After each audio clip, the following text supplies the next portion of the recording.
You know that feeling, right? When you're just stuck in a loop of everything that's going wrong? We overthink, we complain, and somehow, the more we stare at a problem, the bigger and more impossible it seems to get. Well, this explainer, it's all about how to flip that switch, how to shift our focus from the problem to the solution. I mean, this is such a simple idea, but it is so powerful. Think about it. Your entire life can literally change the second you decide to stop banging your head against a brick wall and instead just start looking for the door that was probably there the whole time. Yeah, it's that feeling like you're caught on a hamster wheel. You're just replaying the same issue over and over and over in your head, kind of waiting for something to just fix itself. And man, it is exhausting, isn't it? And makes any kind of progress feel completely, totally out of reach. Okay, so let's talk about this problem loop. Here's the deal, and it's a really crucial point. When you constantly feed a problem with your attention, you're not actually solving it. You're just making it stronger. See, your focus, that's your energy. And if all of that energy is going into fueling the problem, well, you're left with absolutely nothing to build the solution. So, how do you break out of that cycle?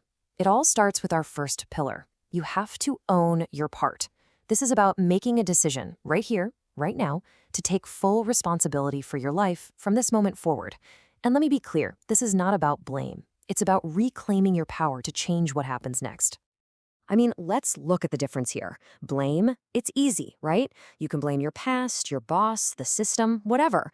But all it does is drain your energy and give your power away. Responsibility, on the other hand, that takes your power back. It creates real forward movement. It puts your focus exactly where it belongs, on the future. And this next point is absolutely crucial. Let's be crystal clear on this. Taking responsibility does not mean it's your fault. It doesn't mean you're accepting guilt for what happened. All it means is that you're saying, okay, this is the situation now, and it's my job to deal with it. That tiny shift from fault to function, that's everything. That's what creates progress. So really, it all boils down to this one simple daily choice. Are you complaining or are you creating? Seriously, the difference between people who move forward and people who stay stuck, it's not luck. It's about where they put their energy. Do they spend it describing the problem over and over, or do they use that same energy to start building a solution? All right, that brings us to our second pillar. You have to train your mind. Think about it. Your life is always going to follow the direction of your focus. So if you want to create progress, you can't just sit around and hope for a good mindset to show up.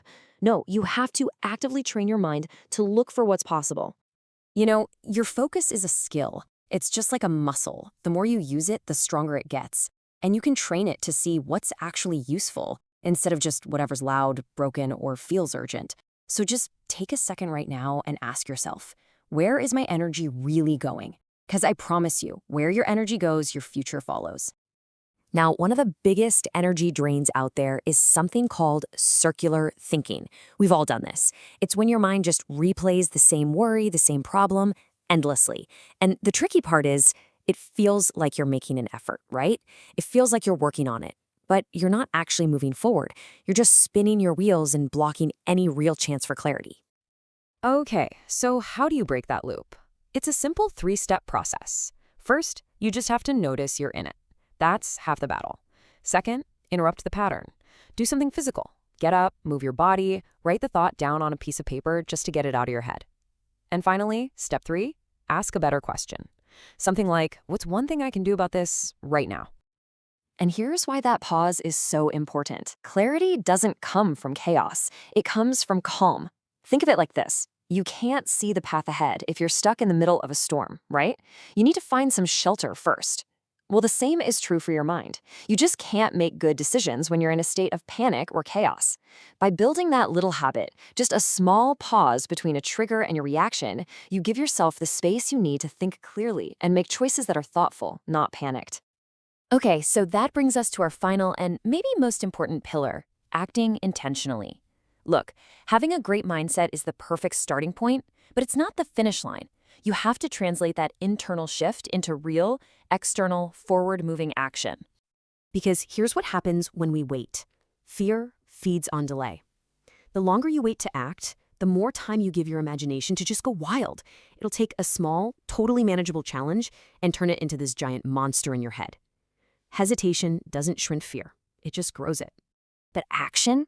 Action does the exact opposite. It starves fear. Even one tiny, small step provides your brain with new evidence. It proves to you that you're not helpless, that you are in control. Action gives you the one thing that fear just can't touch: momentum. So here's a simple, really powerful habit you can start today, right now. Every single time you catch yourself about to complain, interrupt that thought. And in its place, just take one simple, useful, productive action. That's it. Just one. And please do not underestimate the power of these small actions. We're talking really simple stuff. It could be finally sending that email you've been avoiding, or just organizing one little part of your desk.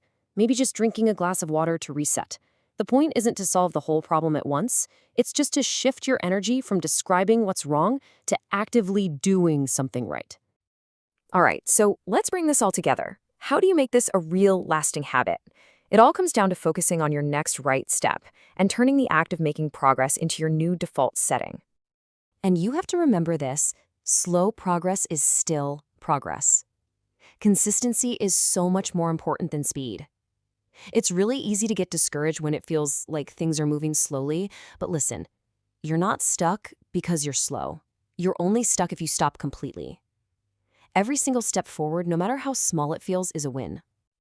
You know, when you look at this entire mindset shift, owning your part, training your mind, acting intentionally, it's all powered by one simple tool, and that's asking yourself better questions. See, your brain is like this incredible solution-finding machine. It's literally wired to seek out answers. So giving it a better question, well, it's like giving it a better set of coordinates for a map. And this is the ultimate question. The one that cuts through all the noise, all the fear, all that circular thinking. It's not what feels good or what do other people expect from me. It's simply this: what would actually help right now? That question instantly shifts your focus away from the problem and on to the very next immediate, practical step forward. So, what will yours be?